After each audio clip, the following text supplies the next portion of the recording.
Bio, yung may VCO. Ang VCO, yung may D3. Mga butika. D3 Bio. Ako si Norberto, isa ka atlet. Dako gid na bulig sang D3 Bio. Tungod ginapapag-on niya akong maskulo sa adlaw-adlaw kong aktibidades pareho sang pag-ehersisyo. D3 Bio. Ang D3, yung may VCO. Ang VCO, yung may D3. Mga butika. DTX 500, ang free radical neutralizing supplement. Ini ang may 1.3 million ORAC unit score sa talagsan sang antioxidant. Likawan ang komplikasyon ng balatian. Mag DTX 500. Ang pinakakampiyon ng antioxidant DTX 500.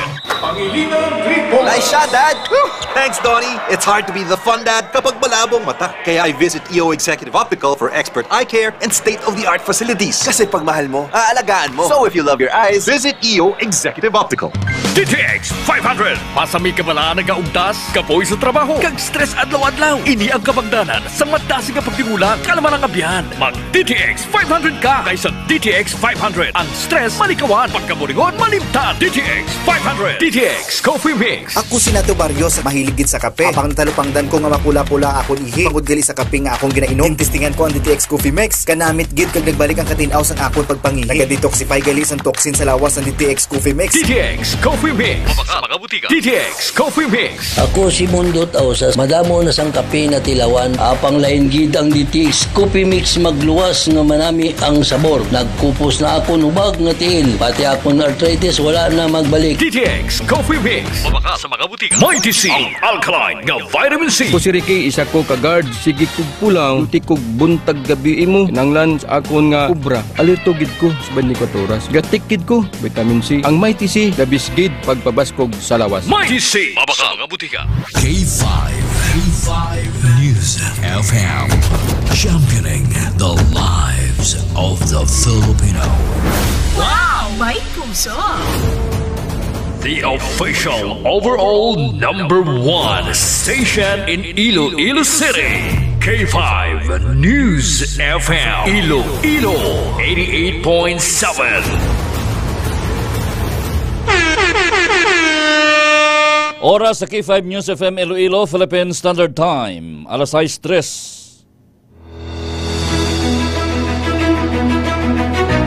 Mga ka-K5, taus-puso po kaming nagpapasalamat sa inyong walang sawang suporta at patuloy na pagtangkilik sa aming mga programa sa 88.7 K5 News FM Iloilo. Kayo ang aming lakas at inspirasyon sa bawat balita at impormasyon na aming inihahatid. Kailanman ay hindi kami magsasawa at mapapagod dahil nakakataba ng puso na kayo ay aming mapagsilbihan. Ito ang nag-iisang kampiyon sa balita, kampiyon sa drama, kampiyon sa musika, kampiyon sa komentaryo, at kampiyon sa serbisyo publiko. K5 News FM, championing the lives of the Filipino. Kampiyon sa balita, kampiyon sa drama, kampiyon sa musika, kampiyon sa komentaryo, kampiyon sa serbisyo publiko. Pantera noon, K5 News FM na ngayon. Ito ang kampiyon nga istasyon. K5 News FM, championing the lives of the Filipino. D3 Bio Evening Newscast. The latest and the most comprehensive news of the day. Dito lang mapapakinggan sa D3 Bio Evening Newscast. Mga naglalakihang mga balitang lokal. Balita mula sa Luzon, Visayas at Mindanao. Mga balita sa labas ng bansa. Balitang sports at mundo ng showbiz. D3 Bio Evening Newscast. At ngayon, narito na ang inyong K5 News Team. Ka-K5, Sunny Sarabia Punay at Kimberly Caluyo.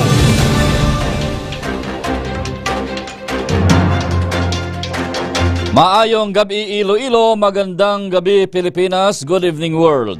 Welcome sa D3 Bio Evening Newscast, Huwebes nga adlaw, Mayo 15, tuig 2025. Mga ka-K5, sarang kita mabatian sa 88.7 sa inyo tagsa ka mga FM dial. Makitaan kag mabatian man kita worldwide, pinaagi sa aton official Facebook page ang K5 News FM, Iloilo 88.7 Digital. Sa gyapon sa ngalan sang serbisyo publiko, kami ang inyong mga tagbalita, ini si K5 Sunny Sarabia Punay. Kag ako naman ang inyo alagad, ini si ka K5 Kim Montaño Caluyo.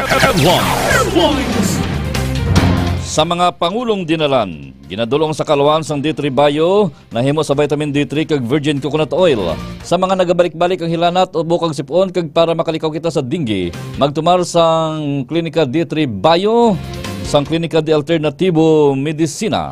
Natural nga antiviral kag antibacterial, gani kung gusto nyo mag-ayo, mag D3 Bio. Sa nagapanguna nga balita lokal, probinsya sang Iloilo may pinakamadamong nga gunban violator suno sa Police Regional Office 6. Sa dugang nga balita lokal, Commission on Elections sa Comelec Region 6 nagpasalig nga makuha sang poll workers ang ila honorarium antes ang Mayo 27. Kaso sang dinggi sa probinsya sang Iloilo, padayon nga nagasaka. Lalaki nga ginbuno sang kaupod sini sa ilimnan sa banwa sang Lemery, ginbawian sang kabuhi.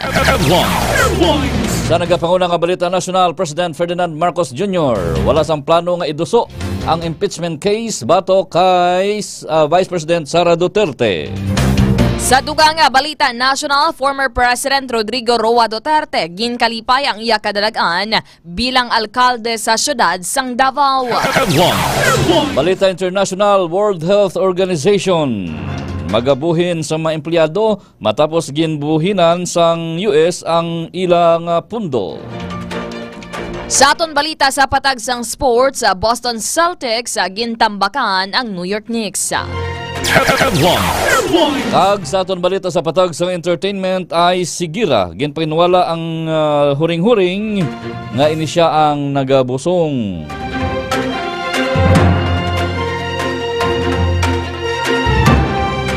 Kagamay ito ba ng aton mga headlines sa aton nagapanguna kag nagabaga nga mga balita nga una ninyo mabatian sa K5 News FM Iloilo apang sa mga pamantalaan buwas pa mabasahan. Philippine Standard Time, alas 6:08. Kagkaroon sa detalye na sa aton mga balita. Balitang lokal.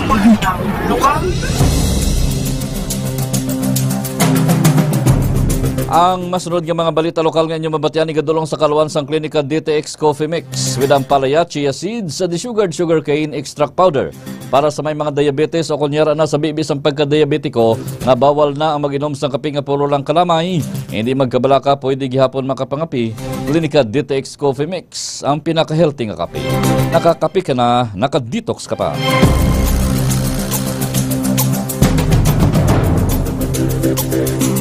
Sa detalye na sa ato nagapanguna nga mga balita lokal, nakarecord ang sang pinakamadamo nga violators sang Comelec gun ban ang probinsya sang Iloilo. Ini ang pahayag ni Police Regional Office 6 o Conprosec spokesperson, Police Lieutenant Colonel Arnel Soles sa interview sang K5 News FM Iloilo.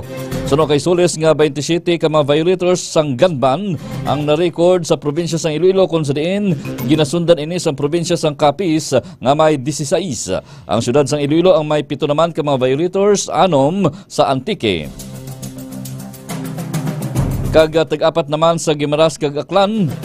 Kag subuman 3 sa Regional Mobile Force Battalion o kon RMFB6.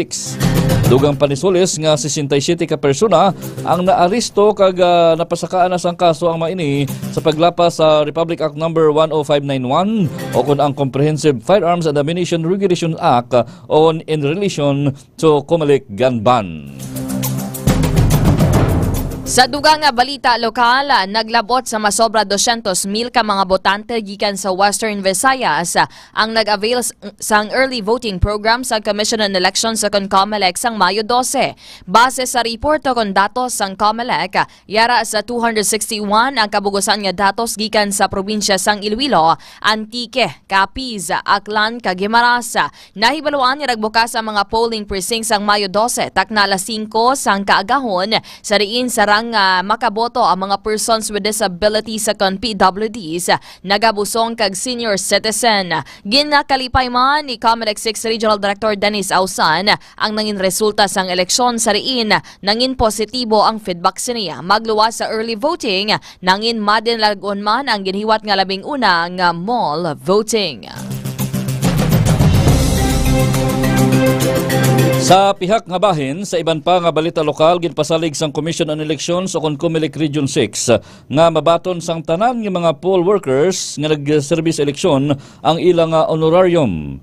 Suno kay Director Dennis Ausan sang Comelec Region 6, base sa guidelines ng komisyon, makuha sa mga poll workers ang ilang honorarium 15 kadlaw pagkatapos ng piniliay. Dugang pa sini nga preparado naman ang ila payroll kag ginahulat na lamang ang releasing sini. Nahibalaan nga 12,000 pesos ang sarang mabaton sang chairperson, poll clerk, third member kag subong man 11,000 pesos. Para sa technician, 9,000 pesos kag sa support staff sa 8,000 pesos. Samtang sa Miyerkules nga adlaw, Mayo 14, nagbando si Presidente Ferdinand Marcos Jr. nga dugangan sang 2,000 ang mga honorarium sang poll workers.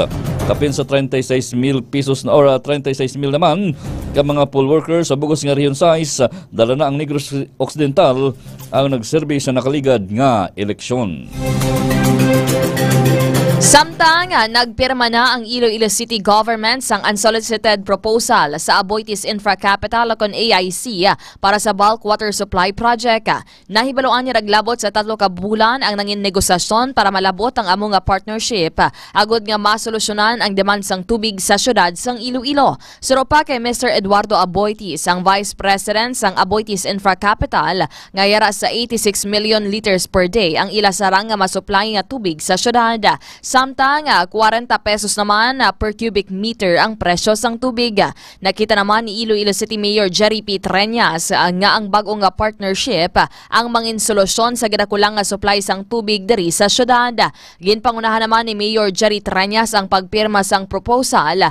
Kaupod si Mr. Eduardo Aboitiz, ang Vice President kag head sang water business sang AIC. Yara man si Cosette Canilaw, ang CEO sang Aboitiz Infra Capital Incorporated. Philippine Standard Time, alas 6:13, dugang paginaton nga balita lokal. Ini nga mga balita builog naman nga ginadulong sa kaluwan sang Mighty C. Alkaline-based nga vitamin C. Wala sang hapdi sa tiyan, gani pwede gin magtumarbisan wala sang kinanaan. Mighty C, labi nga ginpabaskog para nga mas protektado kita kontra sa mga balatian. Nagabulig sa aton ng heart health, agud makalikaw kita sa mga balatian kasubong sang stroke kag heart attack. Nagapahamis pa sang kutis, gani bisan may edad na, hubin gihapon ang itsura.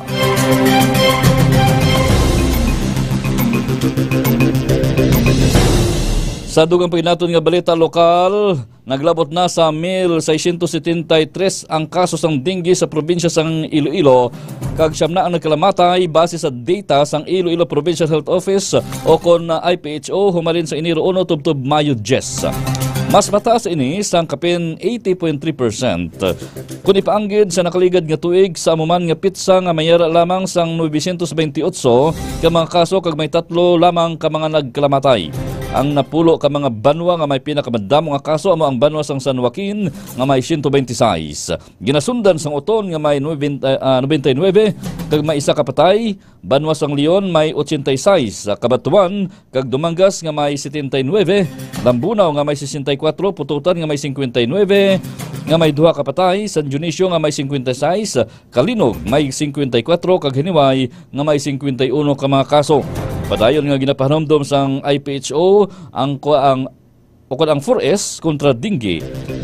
Nga amo ang search and destroy breeding places, self-protection, seeking early treatment kag CS to fogging. Sa kaangot nga balita lokal, magluwas sa padayon nga pagsaka sang kaso sang dengue sa probinsya sang Iloilo. Nadugangan naman ang mga nagkalamatay. Base sa pinakauli nga data sang Iloilo Provincial Health Office kon IPHO, siyam na ang mga nagkalamatay kag ang pinakauli diri amo ang nagikan sa banwa sang Sara. Suro pa kay Dr. Maria Socorro Quinion, ang head sang Iloilo Provincial Health Office kon IPHO, ang pinakauli nga napatay amo ang 2 ka tuig nga bata nga lalaki kag sandig sa impormasyon Ang biktima ang nakaagi naman nga nakabatyag sang dengue sang Nobyembre tuig 2024. Ginataga naman pagtamod ni Kenyon nga ang ini nga insidente ang nagapakita lang nga sala ang pagpati nga kung nakaagi ka na dengue o kung nakaagi ka na dengue sang una, hindi ka naliwat magka-dengue. Gindugang pa ni Kenyon nga ang matuod nga pagtaas o kung ang matuod nga nagataas ang risgo sang isa ka tawo nga nakaangkon sang severe dengue kung nakaagi o kung masami nga nagaka-infect sang dengue virus.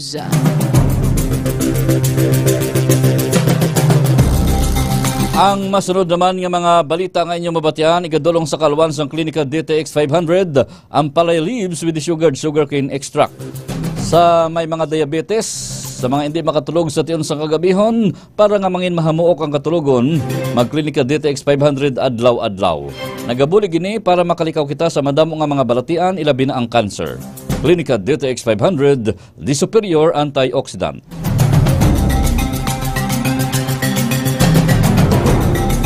Wala na nag-file pass ang kaso ang mga kabataan ni Raymond Sarad Sr., 66 anyos, batok sa iya matapos nga mangin suspek sa pagpatay sa ila utod nga si Raimundo Sarad Jr., 37 anyos, sa barangay Santa Rita, Oton, pasado las 5 sang kagahon, Mayo 10. Sa interview sang K5 News FM Iloilo kay Police Lieutenant Colonel Abner Hordan, hipis ang Oton Police Station, ginpayag sining na-release naman sa karsel si Sarad Sr. sa nakaligad nga Miyerkules.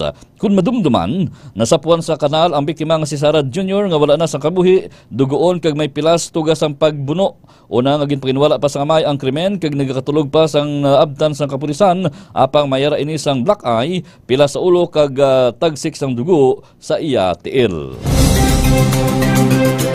Sa ato naman pinakaulihing nga balita lokal, dead on arrival kon DOA sa Sara District Hospital ang isa ka lalaki nga ginkilala sa kay alias Rod, 36 anyos, matapos ini nga ginbuno sang iya upod samtang nagainom sa barangay Nasapahan, Lemery, Iloilo sang kaagahon sang Mayo 14. Ginkilala ang suspect sa kay alias Args nga temporaryo nga nagatinir sa amuman nga barangay. Sa interview sang K5 News FM Sara kay Police Captain John Robles, ang hepe sang Lemery Municipal Police Station, ginpayag sa niya nga nagluntad ang insidente bangod sang hindi pagintindihan na isang duwa ka lalaki samtang nagainom.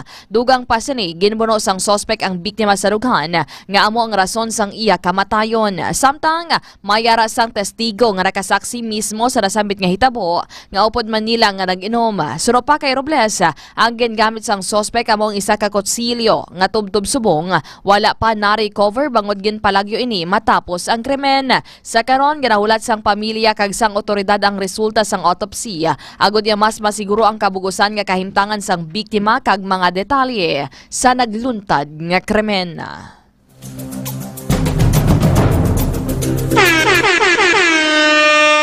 Oras sa K5 News FM Iloilo, Philippine Standard Time, alas 6:18. Balitang National. Balitang National.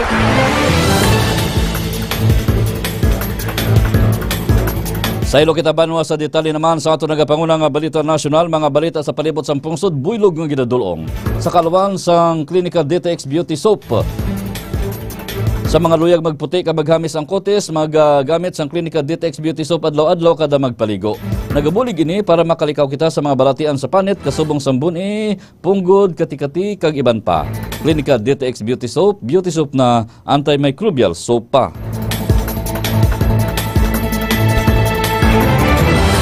Sa detalye na sa balita nasyonal, ginpatag sa palasyo sa Malacanang wala sang plano si Presidente Ferdinand Marcos Jr. nga iduso ang impeachment complaint or impeachment trial ni Vice Presidente Sara Duterte sa Senado. Suno sa Malacanang press officer nga si Attorney Claire Castro, wala sa anuman nga balita angot sa pagpursu sang presidente sa impeachment kag ini ang ginakabig nila nga isa ka kabutigan. Dugang pa niya nga wala sang payong ang palasyo kag kumpiyansa ang administrasyon nga pahalinon si Duterte.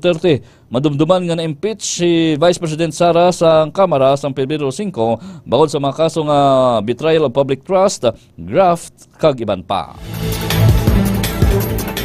Sa dugang balita nasyonal, gintawag si Anay Presidential Spokesperson Harry Roque nga isa ka lame duck o kon inutil nga leader si Presidente Ferdinand Marcos Jr. matapos nga ginpagwa ang resulta sa 2025 midterm elections. Sa partial results ang pinili ay 3 sa mga nakasulod sa Magic 12 sang senatorial race amo ang mga kandidato nga suportado ni Anay Presidente Rodrigo Roa Duterte nga anay ginaserbihan ni Roque. Bilang sabat, ginpahayag ni Palace Press Officer Castro sa isa ka press briefing sini sang Miyerkules nga adlaw kun lame duck ang presidente kag wala sang pulos ang administrasyon, dapat nga magbalik na inigilayon sa pungsod Pilipinas. Matandaan nga yara sa karon sa Netherlands si Roque agod nga maghingyo sang political asylum bangod sa ginapahayag nga political persecution sa Pilipinas.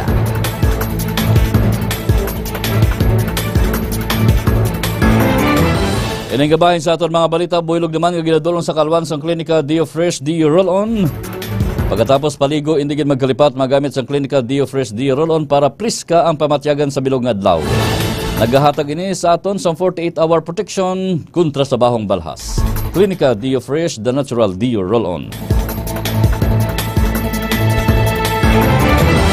Ginkalipay ni Anay Presidente Rodrigo Duterte ang sang mahibaluan nga nagdaog siya bilang alkalde sa siyudad sang Davao. Suno sa iya kamagulangan or kamanghuran nga utod nga si Bong Duterte, ginbisita sini ang iya utod sa detention facility sa International Criminal Court o kon ICC sa The Hague, Netherlands, kag ginpalabot ang maayo nga balita. Dako naman ang kalipay sini sang mahibaluan nga dako ang iya abanse batok sa iya kasumpong. Malipayon man ini bangod nagdaog man ang anak sini nga si Basti Duterte bilang Vice Mayor sang Davao, samtang ang anak man sini nga si Paulo Pulong Duterte ang liwat nga napilian bilang kongresista, samtang ang duha naman sini ka mga apo ang nagdaog man sa nagligad nga eleksyon.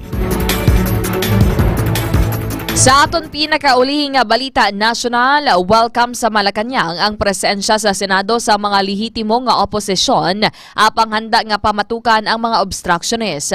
Ginpahayag ni Castro nga mahapos nang makita ng diferensya sang oppositionist kag obstructionist. Suno pa sa iya, makabig nga lehitimo nga oppositionist ang mga individual nga ang ginapakigbato amo ang interes sang mga tao kag sang banwa kag hindi ang kaugalingon o kon personal lamang nga agenda. Makabig naman nga obstructionist kon ang himuon lang amo ang mangguba kag wala sang makita nga maayo nga hinimuan ang gobyerno kag kaugalingon lang ang ginapakigbato. Pahayag pa ni Castro nga ila pagabatuan ang mga obstructionist kon makitaan nga mahimo lamang ang mga ini sang ginatawag nga fake news o kon magpalaptas ang hindi matuod nga impormasyon batok sa gobyerno apang wala naman sang ebidensya. Balita International.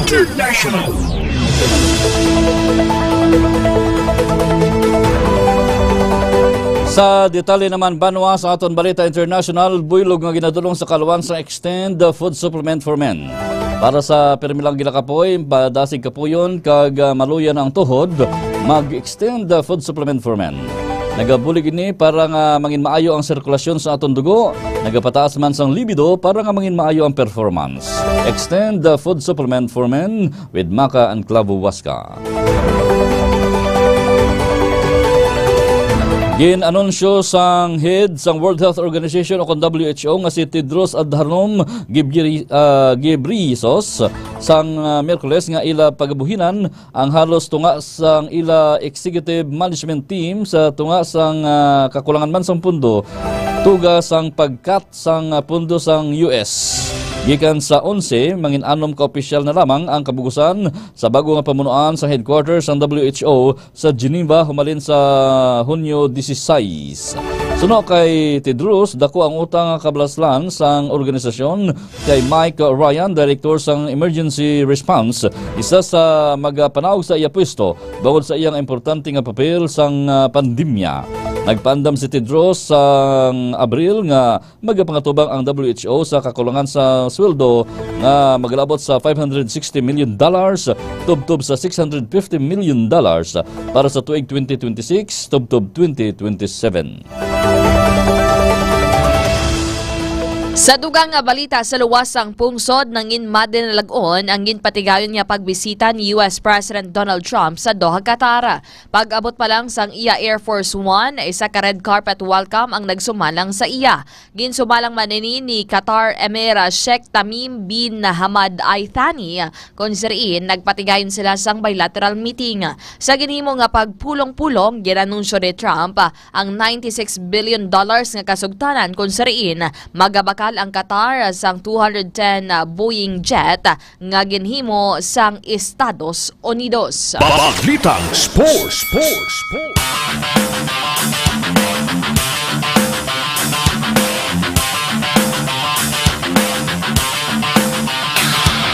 Sa detalye naman banwa sa aton balita sa patag sa hinampang, ginadulong naman sa kaluan sang klinika Spur Biotics. With 80 billion CFU sang good bacteria o probiotics. Sa mga nabudlayan magpamuhin na magklinika Spur Biotics, nagabuli ginitinlo sa aton tiyan kag kulon agud makalikaw kita sa mga balatian ilabi na ang colon cancer. Klinika Spur Biotics, the fortified probiotics. Gintambakan sang Boston Celtics ang New York Knicks sa score nga 127-102 nga may 25 ka puntos nga bansi sa ila Game 5 sang Eastern Conference semifinal round sang NBA. Apisar nga wala sang ang Celtics main man nga si Jason Tatum tungod sa injury, natinghuan ni Derrick White kag Jaylen Brown nga dalon sa kadalagan ang ila team nga nakapagkit sang 60 ka combined points. Na limitahan naman si Knicks guard Jalen Brunson nga may 22 ka puntos kag ang nag-step up nga si Josh Hart apang hindi ini bastante agud nga dalon sa kadalagan ang ila team. Ang Game 6 ang paghiwato naman sa home court sang Knicks nga pabor sa ila bangod abansi sila sa serye nga may 3-2 win-loss record pabor sa ila. Balitang Entertainment. Sa aton naman balita sa showbiz, ginpanginuwala sang singer nga si Aisa o kon si Ai Segera ang mga huring-huring nga nagabusong ini kag ginapahayag nga buyon lang ang mayara siya. Ginkondenar naman ni Ais ang mga post sa social media nga ginalakipan sang iya nga itsura o kunawong sang asawa nga si Liza Dino. Sonogram kag caption nga Aisa Segera is pregnant. Kung madumduman, ginkasal si Segera kag Dino sang Desyembre sang tinalakdan gid lamang nga tuig sa isa ka seremonya nga ginhiwat o kon ginpatigayon sa San Francisco, California, kung sariin ginakonsiderar nga legal ang same-sex marriage.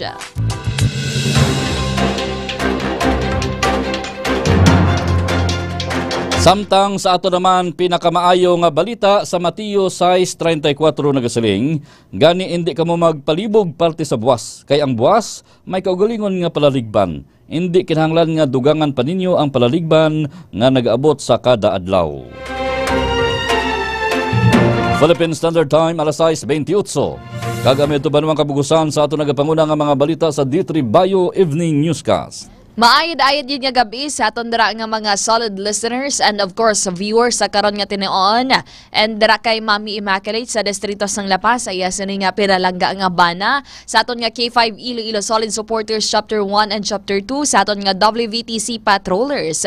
Dira kay Mr. Raimundo Boyat Parcon ang chairman sang WVTC, ang ila General Manager Mr. Hali Alcarde kag ang K5 Mobile Taxi Patrollers nga nagausoy sang dalanon diri sa syudad sang Iloilo. Sa aton naman nga mga live viewers sa karon nga hapon o kung subong nga gabi, nagapamati dira kag nagatanaw man si Sir K5 Noventi Borjerosa dira sa may Nagba Cuartero Capiz, K5 Rosemary Agramon, K5 Rowena Lanuza, K5 Marborca Erwin Española kag kay Ma'am Makerme White Dragon kag sa iban pagidira nga nagatutok sa aton nga pagpangalagad. Mga K5 padayon kamo nga mag-like, mag-follow kag share sa amon official social media pages.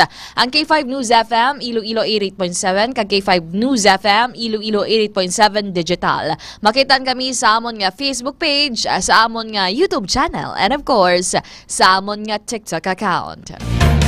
Magasunod sa dili gid lamang madugay ang palatuntunan tinig ng reformasyon kag ang aton mga programa sa gabi. Alas 7 tubtob alas 9 ang programa Funpal upod kay K5 Troitisoy.